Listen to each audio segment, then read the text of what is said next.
It's so bright. I can't see the screen at all. I think that the exposure is okay, but I'm not going to complain about sun making it difficult to see the camera screen as I'm trying to record this video, because I've been complaining about the lack of sun for so long.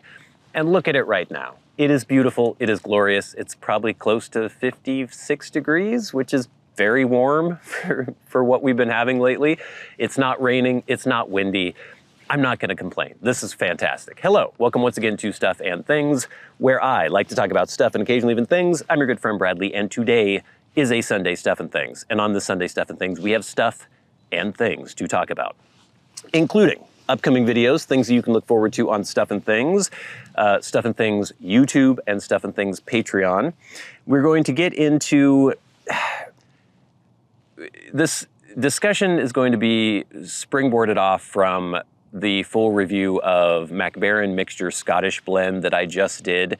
It's the most popular pipe blend in the world, or one of the most popular in the world. And basically, I often feel like I don't understand why things are popular.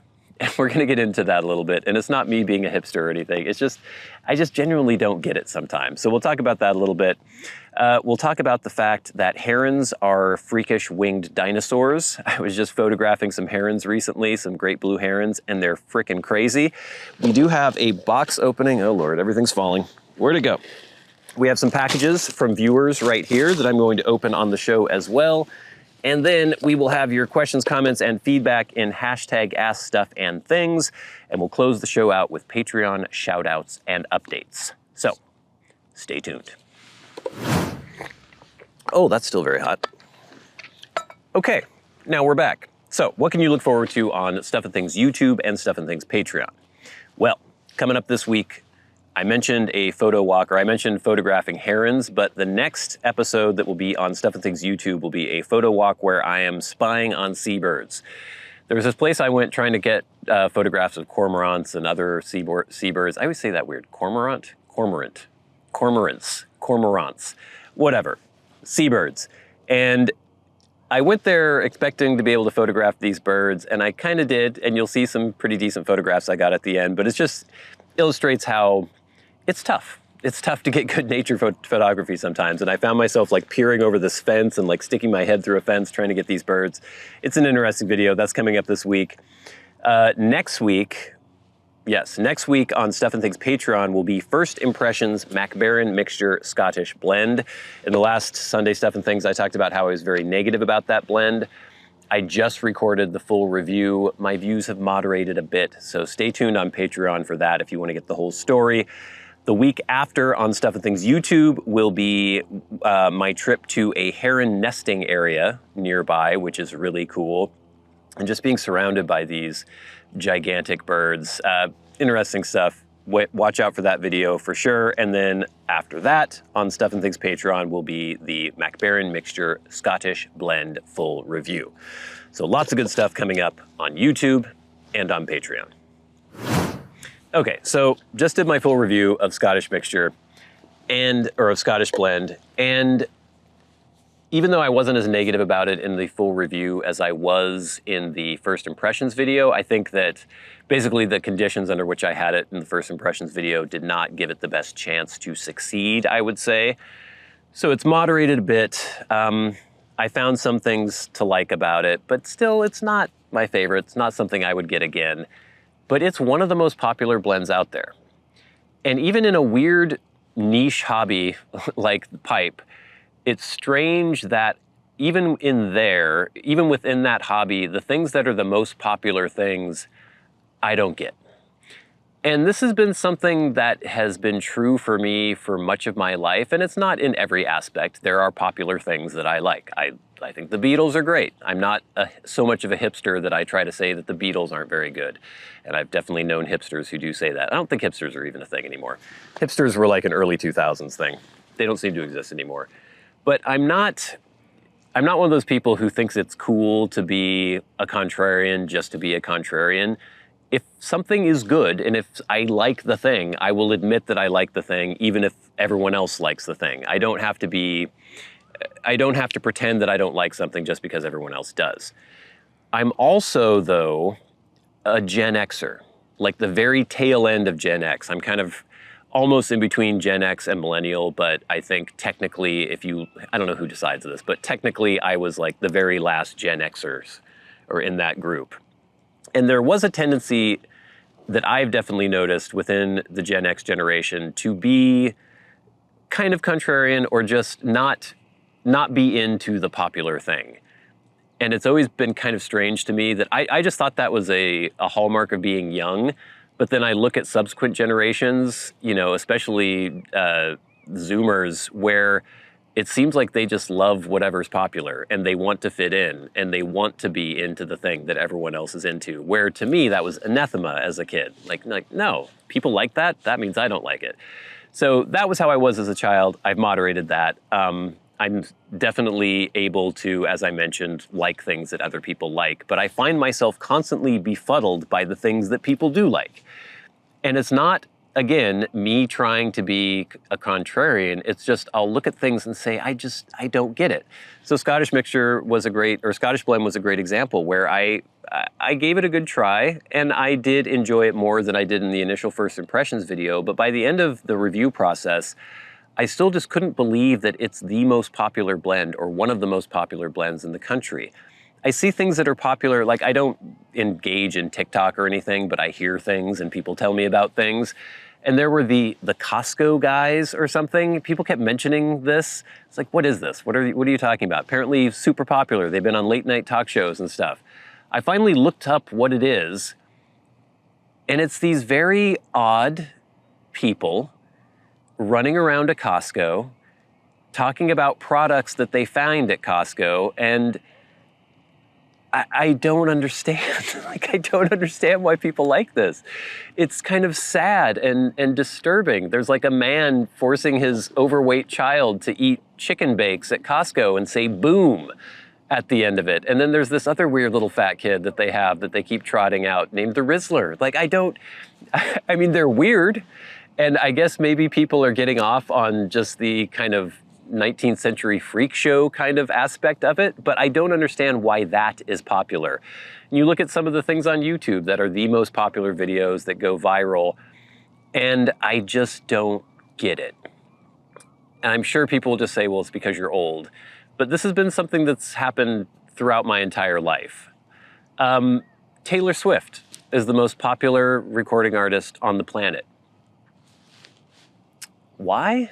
Like, I don't understand. I hear people, like, I'll hear 45-year-old men talking about, hey, did you hear the latest Taylor Swift song? That's fantastic. Why are you listening to Taylor Swift? You're a 45-year-old man. What could you possibly have in common with anything she has to say? Not that she's saying anything, because it's a whole team of people who write the songs for her. It's just this weird lowest common denominator popular culture crap that I don't understand why so many people are into it. And is it just that people are like pigs sitting in front of a trough, and whatever slop people throw in that trough, they will devour because they don't want to think for themselves? That's my kind of cynical Gen X idea. Or are these things actually really good and I'm just a weirdo and I don't understand? I vote for the former, but of course I would, because I am me. I don't get it. I was gonna write down a bunch of other things that I just don't get. I guess also just social media in general, people wanting to live their entire lives on social media, people who are addicted to Twitter or X or Blue Sky. I don't understand the appeal there at all.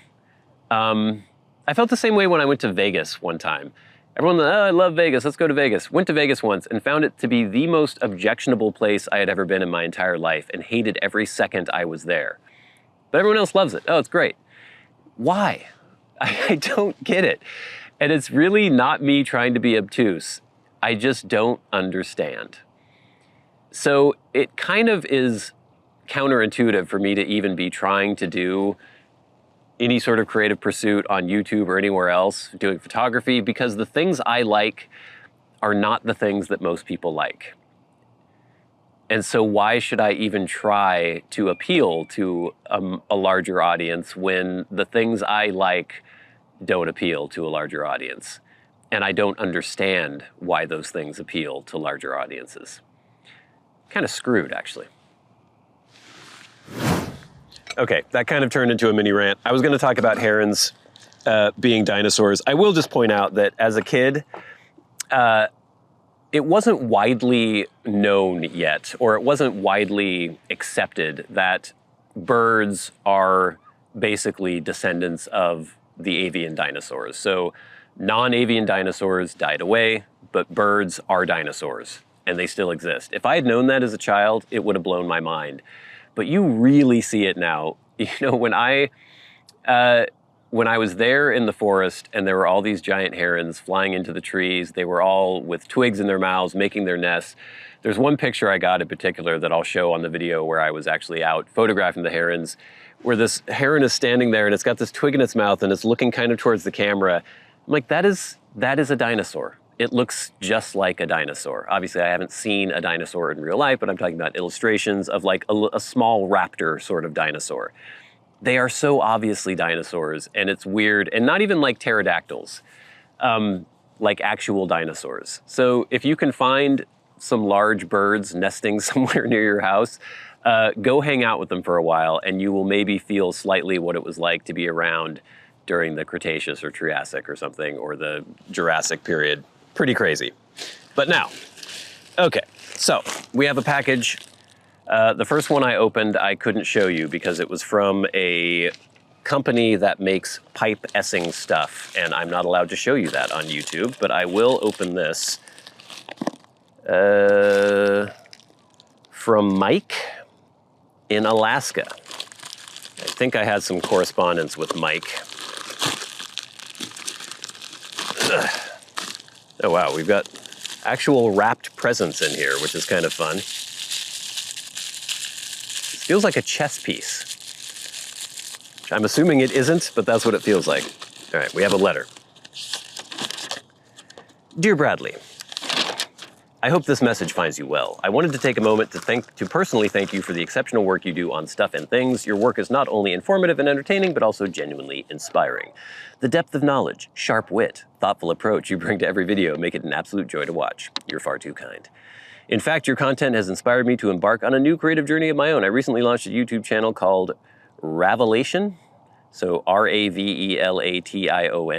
Although I'm finding my footing, your videos were a driving force behind my decision to take the leap, and for that I'm profoundly grateful. So I have no idea what Ravelation is. I'm assuming it's not horrible. I'm assuming that Mike is not doing awful things on that YouTube channel, but I cannot personally vouch for it. But if you want to check it out, go ahead. As a small token of my appreciation, I'd like to send you a little something from Alaska. No strings attached, just a simple way to thank you for the passion and effort you pour into your work. I hope you enjoy these Alaskan treats. Ooh. On another note, if you've ever had the time or inclination, I welcome your thoughts on a unique pipe tea that holds a special place here in Anchorage. It's a blend called Point Barrow.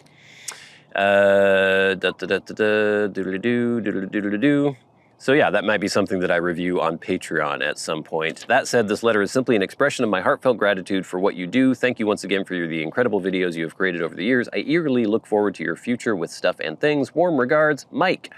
Thanks so much, Mike. And yeah, if you guys want to check out Ravelation, go ahead and do that. Again, I cannot vouch for that YouTube channel. But let's see what we've got in here. Some interesting things, it seems. I'm going to open the little one that feels like a chess piece first. The fact that these are actually wrapped is kind of crazy. Hopefully my exposure is good. Oh, raw Alaskan fireweed honey. Look at that. Look at that little honey guy. Fireweed honey. No, it's sealed. I don't ever really have honey very often, but I like it because it lasts forever. So if I am ever in the need of honey, maybe put it on a biscuit or something every once in a while. It's always fun. Thank you. Fireweed honey. All right, what do we got here? There's a bigger one and a smaller one. Thank you so much for the thoughtfulness in sending these along. Let's see. This is fun. Ulu Company.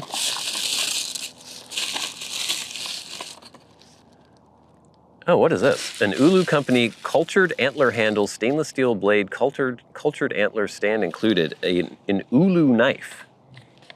Look at that. Traditional Alaskan cutlery for your everyday needs. History of the ulu. Handcrafted over 5,000 years ago, the ulu knife was primarily used by Alaskans for skinning and cleaning animals of the ocean. The handles are made of etched bone or ivory with slate blades. Wow, chopping and mincing. So this might be good for kitchen cutlery. Placing direct pressure over the blade, blah, blah, blah, blah. Wash hands, so on. Well, that's cool. Let me see if I can open this baby up. Ow! Speaking of knives, I think I've got one here.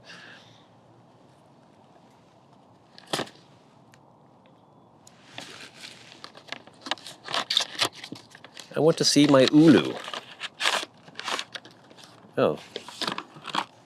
There's a little block of wood maybe to like store it in, because I guess you can't put it in a normal knife rack. Oh, that's really cool. So you can mince things with this. All right, I'm gonna check this out. I'm gonna actually try it the next time I'm making my chicken Caesar salads. Thank you very much for that, Mike. I have never heard of the ulu knife,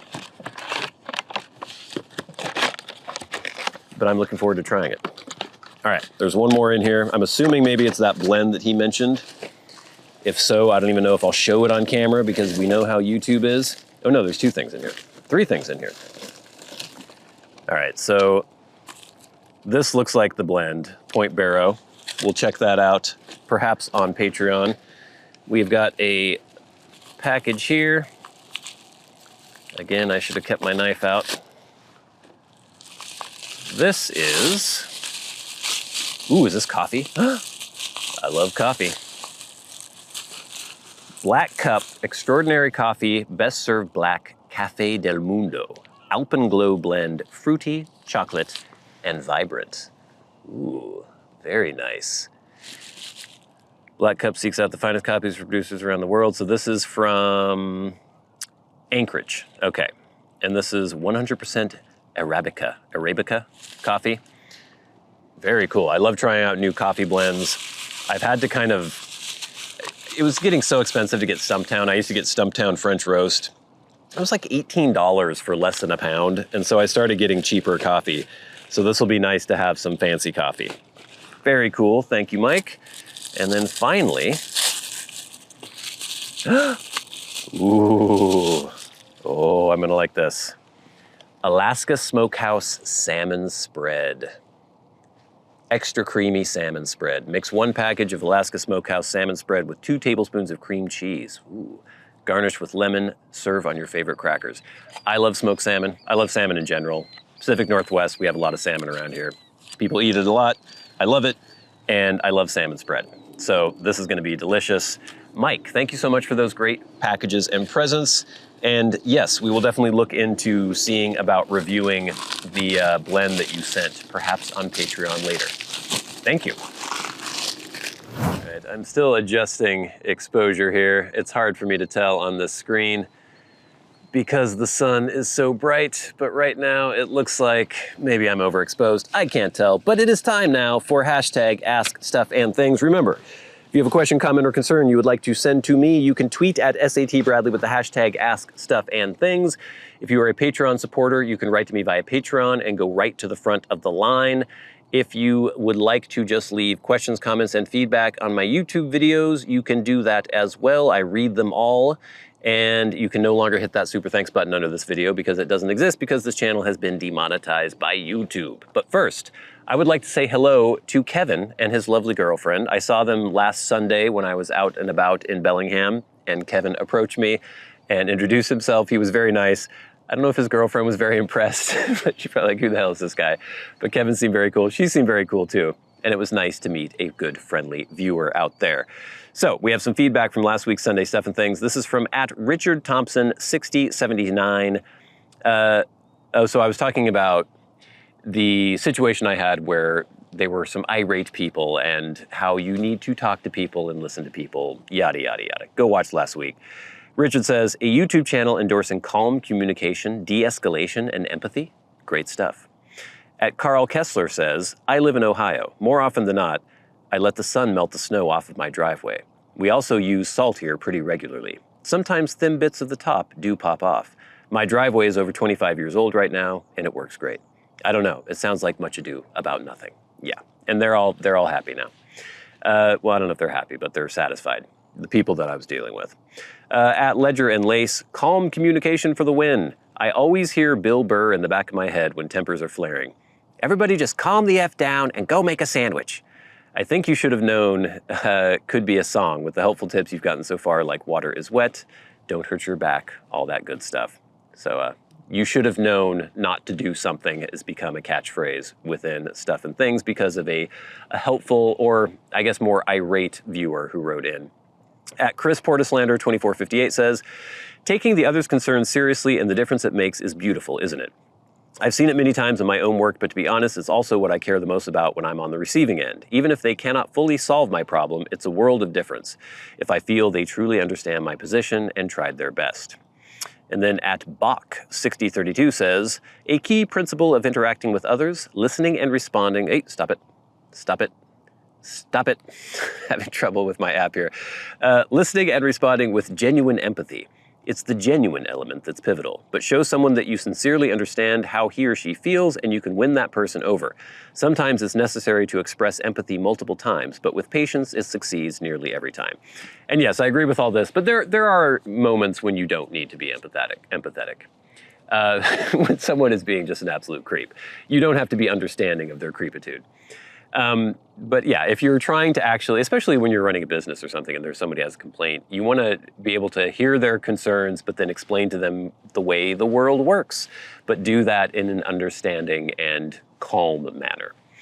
Now, we have some feedback from the HU Edward G review that posted exclusively on Patreon last week. This is from at Peter Radiant Pipes, who says, I got the Edward G. It is fantastic. Loving the HU line so far. Darkmoor, Niala, and definitely Director's Cut. Darkmoor and Edward G are dailies for me now, both being different enough for some change of pace. Sand fleas, go away. At L. Torney, I don't know if I'm pronouncing that correctly because there is an accent, or no, it's, yeah, Torney. There's an accent over the O, an umlaut-ish thing. Thanks for this review, Bradley. I'm sure you now realize why so many of us have been hounding on you to try HU blends. There are a lot of really great ones. Hans Wiedemann is probably the best blender in the world, in my opinion. I've said it before, but Janneman Flake is a must-try. A lot of people have mentioned that. It contains fire-cured Virginias and Perique, tons of natural figgy sweetness, a perfect dessert vapor. Yes, thank you very much, and I will definitely be trying more HU blends on Patreon in the future. Thank you for that feedback. Please keep it coming in. It really helps make the show go. I just closed my app and I still needed that. But now it is time for the very best part of the show, and that is where we thank our Patreon supporters. Remember, our channel has been completely demonetized by YouTube. There is maybe a slight chance that I think by May I may be able to reapply for recertification to be in the partner program and to be monetized. I don't know, we'll see. But in the meantime, the only way you can support the channel is on Patreon, and now that is the only place where you can see the exclusive pipe content because all new pipe videos are being posted on Patreon, and I'm slowly moving other pipe videos from the YouTube channel onto the Patreon, and they are disappearing from YouTube. But every week, we like to shout out those who support the channels at $25 or more a month. The producers of Stuff and Things. People like Jason Buckner, Arcturus, Ashes of the Phoenix, Jonathon Proctor, The Friendly Piper, GreatGrol, Glenn, Les Brady, David Severin, Nicholas James, Kyle Whitmore, and Mr. Gibson. And of course, the Maniacs, the crazy people who support the channels at $100 a month, people like Bob Magee and Ryan McFadin. And we'll never forget our dearly departed friend and Hall of Fame member, Peter Straub.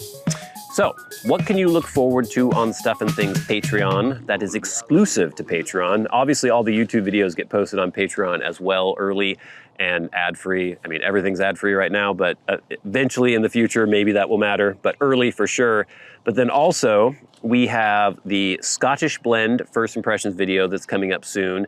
And then this week, from the archives, one of the old reviews that I posted many, many years ago, over a decade ago, Three Oaks Syrian. Remember that blend? A very, very, very interesting blend, and one that I had kind of, I hadn't forgotten about it, but